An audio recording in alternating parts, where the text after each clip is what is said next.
Good morning. আজকে PSC syllabus থেকে আরণ্যক উপন্যাসের পর্ব 6 আলোচনা করব, যেখানে বিভূতিভূষণ বন্দ্যোপাধ্যায় আরণ্যক উপন্যাসের পর্ব 5-এর আলোচনা প্রশ্নোত্তর পর্ব আলোচনা করে দিয়েছি। আজকে পর্ব 6-এর প্রশ্নোত্তর পর্বের আলোচনা।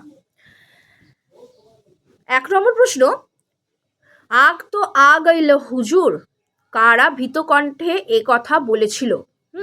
উত্তর হবে সিপাহীরা। পরের প্রশ্ন, জঙ্গলের মধ্যে বাথান থেকে আগুন দেখে কারা কাছারি রক্ষা করতে ছুটে এলো? উত্তর হবে বাথানওয়ালা চোরির প্রজা। পরের প্রশ্ন, চোরির প্রজা কজন ছিল? কজন চোরির প্রজা ছিল? উত্তর হবে 10 জন। পরের প্রশ্ন, নীলগাইয়ের দল কোন দিক থেকে কোন দিকে দৌড়চ্ছে? উত্তর হবে পশ্চিম দিক থেকে পূর্ব দিকে নীলগাইয়ের দল দৌড়েছিল। পরের প্রশ্ন, বাথান থেকে কারা দল ছাড়া পেয়ে প্রাণপণে ছুটছে? উত্তর হবে পোষা মহিষের দল। পরের প্রশ্ন, মাথার ওপর দিয়ে কোন পাখি উড়ে পালালো? বনটিয়া। উত্তর হবে বনটিয়া। পরের প্রশ্ন, পিছনে কি ছিল? উত্তর হবে একটা বড় ঝাঁক লাল হাঁস। একটা বড় ঝাঁক একটা ঝাঁক ছিল, যেটা বড় লাল হাঁস ছিল, সেটা পিছনে ছিল। আর এখানে যে পাখির উল্লেখ আছে সেটা হলো বনটিয়া। পরের প্রশ্ন, পানি কাহা নেই হ্যাঁ, আরে লাল হাঁস কা জেরা কাহা সে আয়া, কে বলেছে? উত্তর হবে রামবীর সিং। ঠিক আছে। পরের প্রশ্ন,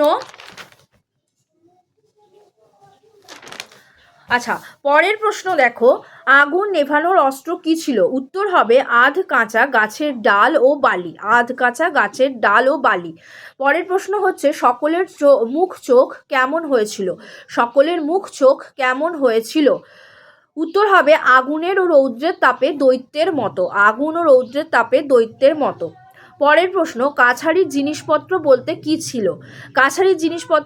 কি ছিল? উত্তর হবে বাক্স, খাট, দেরাজ, ও আলমারি।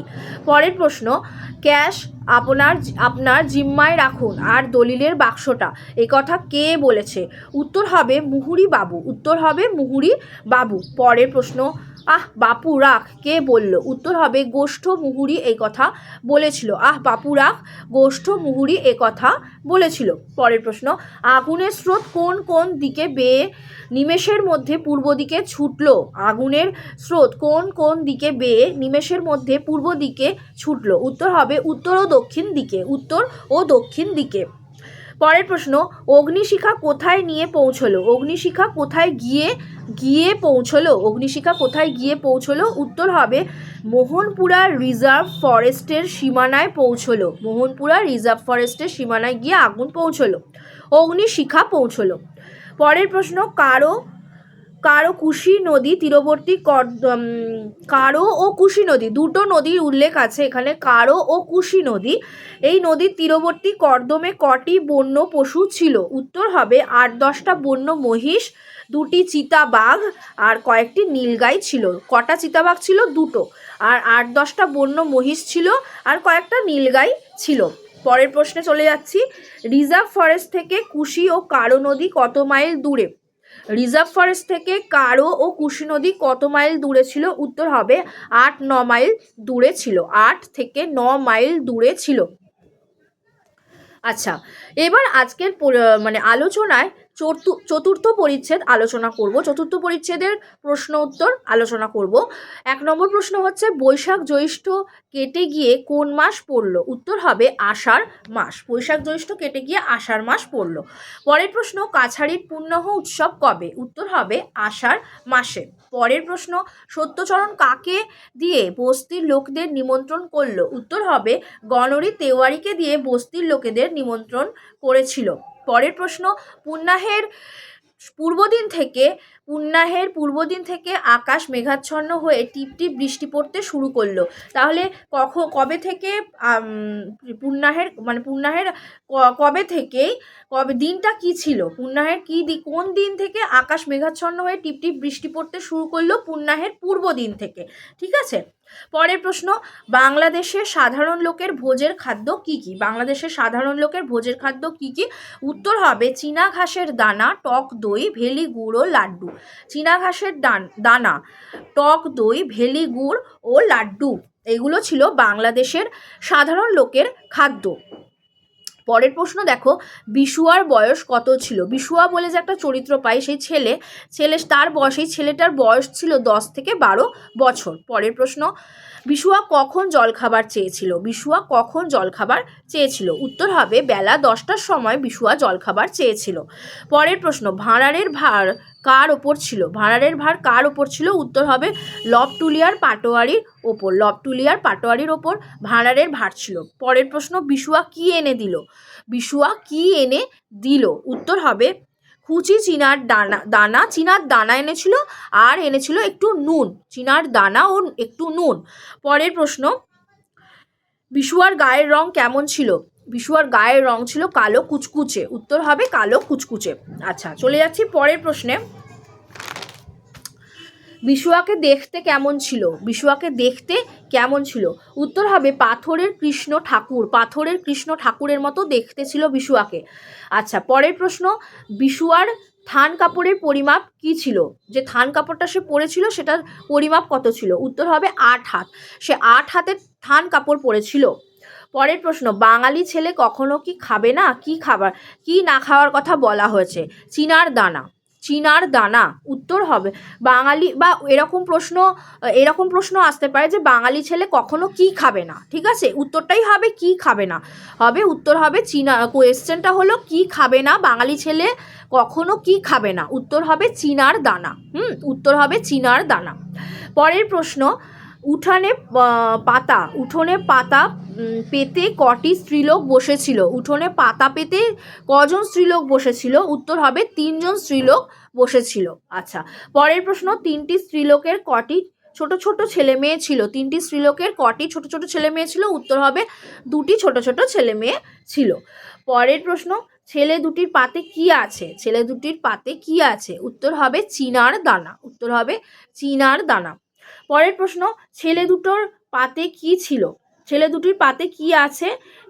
চিনার দানা বললাম, জাতে কি ছিল? এবার বলছে ছেলে দুটো জাতে কি ছিল? উত্তর হবে দোসাদ। এরা কিন্তু দোসাদ ছিল। আচ্ছা, আমরা এখানে দুটো জাতের নাম পেয়েছি, একটা হচ্ছে গাঙ্গোতা আর একটা হলো দোসাদ। আমরা কিন্তু সেই গাঙ্গোতা কিন্তু সেই গনু যখন এসেছিল, গনু যে মাহাতো যে চরিত্রটা এসেছিল তখন পেয়েছিলাম। গাঙ্গোতা ছিল সে জাতে। আর এখানে ছেলে দুটো জাতে কি ছিল? যে দুটো স্ত্রীলোকের ছেলে ছিল তারা ছিল দোসাদ। আচ্ছা, মেয়েগুলি কি কি খেয়েছিল? উত্তর হবে সামান্য চিনার দানা, গুড় ও জোলো টক দই। সামান্য চিনার দানা, গুড় ও জোলো টক দই হয়ে গেল। পরের প্রশ্ন হচ্ছে, সত্যচরণ কাদেরকে দিয়ে ছেলে মেয়েগুলোকে নিমন্ত্রণ করেছিল? সত্যচরণ কাদেরকে দিয়ে ছেলে মেয়েগুলোকে নিমন্ত্রণ করেছিল? উত্তর হবে পাটোয়ারিকে দিয়ে। গণরি পাটোয়ারিকে দিয়ে কিন্তু সে নিমন্ত্রণ করেছিল ছেলে মেয়েগুলোকে। আচ্ছা, পরের প্রশ্ন, ছেলে মেয়েগুলোকে কি খাওয়ানো হয়েছিল? ছেলে মেয়েগুলোকে কি খাওয়ানো হয়েছিল? উত্তর হবে লুচি, মাছ, মাংস, ক্ষীর, দই, পায়েস, চাটনি। লুচি, মাছ, মাংস, ক্ষীর, দই, পায়েস, চাটনি, এই খাওয়ানো হয়েছিল ছেলে মেয়েগুলোকে। আচ্ছা, পরের প্রশ্ন দেখো, সার্ভে ক্যাম্প থেকে সত্যচরণ কিসে করে ফিরেছিল? বা কিসে করে ফিরছিল? উত্তর হবে ঘোড়া। সার্ভে ক্যাম্প থেকে সত্যচরণ ঘোড়ায় করে ফিরেছিল। পরের প্রশ্ন, বনের মধ্যে লোকটি কাশ ঘাসের ঝোপের পাশে কি মেখে খাচ্ছিল? বনের পাশে লোকটি কাশ ঘাসের ঝোপের পাশে কি মেখে খাচ্ছিল? উত্তর হবে কলাইয়ের ছাতু মেখে খাচ্ছিল। পরের প্রশ্ন, পাত্রের অভাবে কোথায় ছাতুটা মাখছে? উত্তর হবে ময়লা থান কাপড়ের প্রান্তে সে ছাতুটা মাখছিল, পাত্র ছিল না সেই কারণে। আচ্ছা, পরের প্রশ্ন, গরিবের নাম কি ছিল? গরিবের যে গরিব লোকটির নাম পাওয়া যায় সে ছিল ধাওতাল সাহু। গরিব লোকটির নাম ছিল ধাওতাল সাহু। লোকটির বয়স কত ছিল? অর্থাৎ এখানে যদি প্রশ্ন দেয় যে ধাওতাল সাহুর বয়স কত ছিল, উত্তর হবে 60-এর ওপর। ধাওতাল সাহুর বয়স ছিল 60-এর ওপর। পরের প্রশ্ন, লোকটির চেহারা কেমন, ধাওতাল সাহুর চেহারা কেমন ছিল বা ধাওতাল সাহুর চেহারার বর্ণনা এরকম একটু জেনে রাখা দরকার। এমসিকিউ এ আসবে এমন, রোগা লম্বা চেহারা, গায়ের রং কালো, যদি দিয়ে দেয় গায়ের রং কালো, গায়ের রং কালো কুচকুচে, গায়ের রং ফর্সা, বা আর দিয়ে দিল আরেকটা অপশন গায়ের রং সাদা ধপধপে, তাহলে কি হবে উত্তর? গায়ের রং ছিল কালো, শুধুই কালো। পরনে অতি মলিন থান ও মেরজাই পরেছিল, মেরজাইটা কে পরেছিল? ধাওতাল সাহু পরেছিল। মেরজাই কার পরনে ছিল যদি আসে? সত্যচরণের ছিল, নাকি ধাওতাল সাহুর ছিল, না গনু মাহাতোর ছিল, না মুনেশ্বর সিং ছিল? উত্তর হয়ে যাবে এখানে ধাওতাল সাহু পরেছিল মেরজাই, পা খালি ছিল। তাহলে হলো রোগা লম্বা চেহারা, গায়ের রং কালো, পরনে অতি মলিন থান ও মেরজাই, পা খালি। ব্যাস। পরের প্রশ্ন, সত্যচরণের সঙ্গে কার আলাপ? সত্যচরণের সঙ্গে আলাপ হয়েছিল ধাওতাল সাহুর আলাপ হয়েছিল। এখানে আমরা অনেক চরিত্রকেই পেলাম। লবটুলিয়ায় যখন সত্যচরণ গিয়ে পৌঁছলো, সেই পৌঁছানোর পর থেকে আমরা কিন্তু অনেককে পেলাম। আঞ্চলিক যেহেতু উপন্যাস, হ্যাঁ, আরণ্যক, তো আমরা সেই বাংলাদেশের সেই জায়গাগুলোর নাম এখানে উল্লেখ আছে। মুঙ্গের আছে, ভাগলপুর আছে, পূর্ণিয়া আছে, সুংঠিয়া গ্রামের কথা এখানে উল্লেখ আছে, যেটা বাংলাদেশের ওইখানেরই, মানে পূর্ণিয়া লবটুলিয়া অঞ্চল আছে।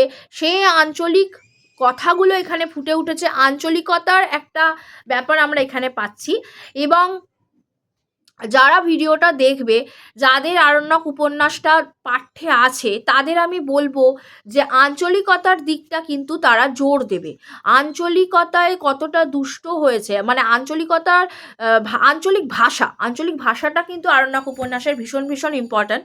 আঞ্চলিক ভাষা, আঞ্চলিকতাটা কতটা ফুটে উঠেছে, সেখানকার মানুষদের জীবনযাপন প্রণালী, সেখানকার মানুষদের সাথে যখন সত্যচরণ পরিচিত হচ্ছে, তাদের সাথে সেই পরিচয়ের যে ধরন, তারা কিভাবে তাদের জীবনযাপন, তারা কি করছে, কি খাচ্ছে, একমাত্র ভাত খাচ্ছে কারা, কারা খেতে পাচ্ছে না, সেখানে গরিব মানুষের কথা এখানে আছে।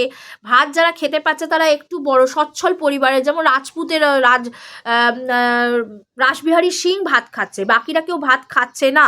ভাত খেলে 3 মাস অন্তর ভাত খাচ্ছে, এবং এছাড়া তারা কি খাচ্ছে? কলাইয়ের ছাতু খাচ্ছে।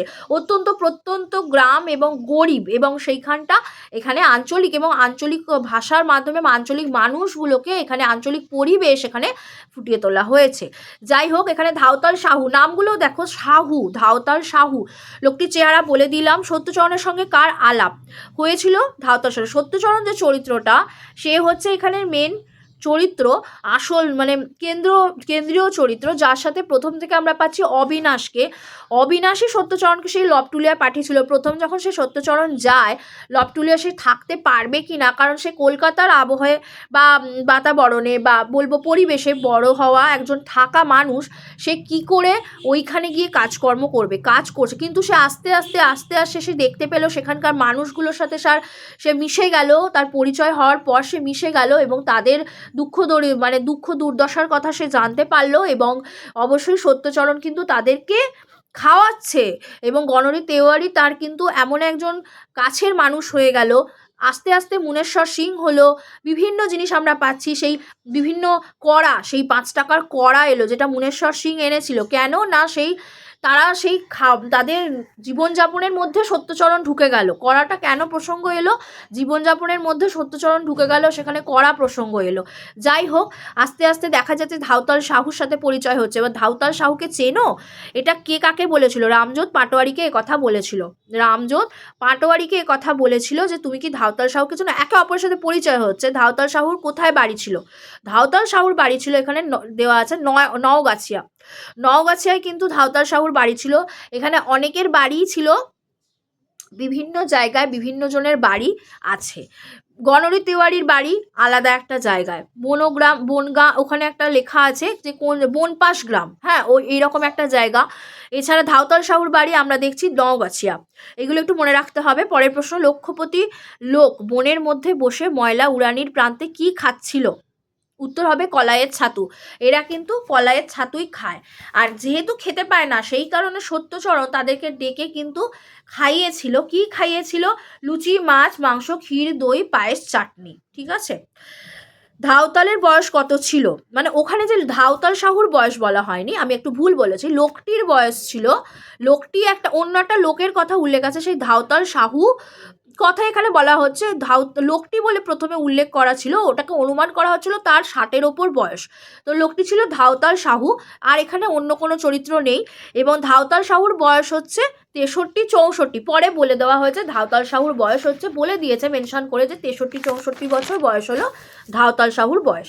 পরের প্রশ্ন দেখো, কাছাড়ির পূর্ব দক্ষিণ দিকের জঙ্গলের প্রান্ত থেকে কত মাইল দূরে বাড়ি? ধাওতাল সাহুর বাড়ির কথা এখানে ধাওতাল সাহুকে নিয়েই চলছে। উত্তর হবে নওগাছিয়া নামক গ্রামে। নওগাছিয়াতে বাড়ি, যেটা কাছাড়ির পূর্ব দক্ষিণ দিকের জঙ্গলের প্রান্ত থেকে নওগাছিয়া।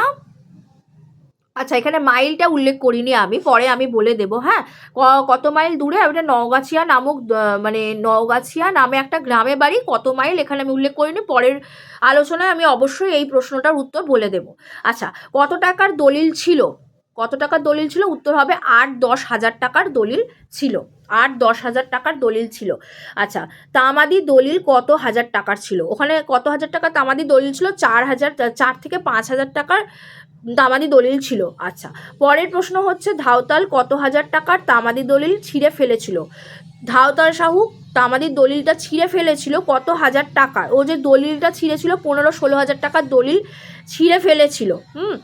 আচ্ছা, পরের প্রশ্ন, যে ধাওতাল সাহু কি বিক্রি করে টাকা করেছিলেন, কিছু মানে কি বিক্রি করে সে টাকা করেছিল, মানে সে টাকা পয়সা সঞ্চয় করেছিল বা সে জমিয়েছিল? উত্তর হবে রাইচি আর রেডির বীজ বিক্রি করে। তাহলে রাইচি আর রেডির বীজ বিক্রি করতো ধাওতাল সাহু। আচ্ছা, যে প্রশ্নগুলো এখানে বাদ পড়ে যাচ্ছে বা কোনো একটা উত্তর বাদ পড়ে যাচ্ছে, সেটা পরের ভিডিওতে আমি অবশ্যই আলোচনা করে দেবো এই পরিচ্ছেদ থেকে। আচ্ছা, পরের প্রশ্ন হচ্ছে যে এই অঞ্চলে কে মহাজনী করতে পারবে? উত্তর হবে রাসবিহারী সিং। রাজপুতের মতো দুধে লোকেরা, এই কথাটা বলেছিল একজনই, মানে ধাওতাল সাহু বা অন্য কারোর মুখ থেকে এই সংলাপটা পেয়েছে, কিন্তু প্রশ্নটা এটাই যে রাসবিহারী সিং রাজপুতের মতো দুধের লোকেরাই একমাত্র এখানে মহাজনী করতে পারবে। পরের প্রশ্ন, রাজপুতদের কটা লাঠিয়াল আছে? রাজপুতদের লাঠিয়াল হচ্ছে 7-8টা লাঠিয়াল আছে। পরের প্রশ্ন, ছোট্ট একখানা জাঁতি ও সুপারি কি রঙের বটুয়া থেকে বের করে কেটে মুখে ফেলে দিল? আচ্ছা, ছোট্ট একখানা জাঁতি আর সুপারি কি রঙের বটুয়া থেকে বের করে কেটে মুখে ফেলে দিল? উত্তর হলো লাল রঙের বটুয়া। বটুয়ার রং কি ছিল? এরকম আসতে পারে যে জাঁতি আর সুপারিটা কি রঙের, এরকম আসতে পারে বটুয়ার রং কি ছিল। 1 নম্বর হচ্ছে যে বটুয়ার রং কি ছিল, উত্তর হলো যে লাল রঙের। লাল, নীল, সবুজ, সাদা এরকম দিয়ে দিল, উত্তর হবে লাল রঙের। কিন্তু এমনও হতে পারে যে জাঁতি আর সুপারিটা কিসের মধ্যে ছিল? বটুয়ার মধ্যে। কি রঙের বটুয়ার মধ্যে ছিল? উত্তর হবে লাল রঙের বটুয়ার মধ্যে ছিল। যদি বলে লাল রঙের বটুয়ার মধ্যে কি ছিল, এটা ঘুরিয়েও প্রশ্ন আসতে পারে। উত্তর হবে জাঁতি ও সুপারি, একখানা জাঁতি ও সুপারি ছিল। তাহলে প্রথম প্রশ্ন এরকম আসতে পারে, জাঁতি আর সুপারি কি রঙের বটুয়ায় ছিল, আর দ্বিতীয় প্রশ্ন ঘুরিয়ে আসতে পারে লাল রঙের বটুয়ার মধ্যে কি ছিল? একখানা জাঁতি ও সুপারি ছিল। হলো। পরের প্রশ্ন হচ্ছে, সত্যচরণ কার মকাইয়ের পাতা ছাওয়া ছোট্ট ঘরখানার সামনে দিয়ে যেত? উত্তর হবে জয়পাল কুমার। জয়পাল কুমারের ঘরের সামনে দিয়ে, মানে ঘরখানার সামনে দিয়ে যেত। জয়পাল কুমারের ছিল, যেটা মকাইয়ের পাতা দিয়ে ছাওয়া দেওয়া হয়েছিল, সেই ঘরটা মকাইয়ের পাতা দিয়ে ছাওয়া দিয়েছিল জয়পাল কুমার, তার ঘরের সামনে দিয়ে সত্যচরণ যেত। পরের প্রশ্ন, জয়পালের ঘর কোথায় ছিল?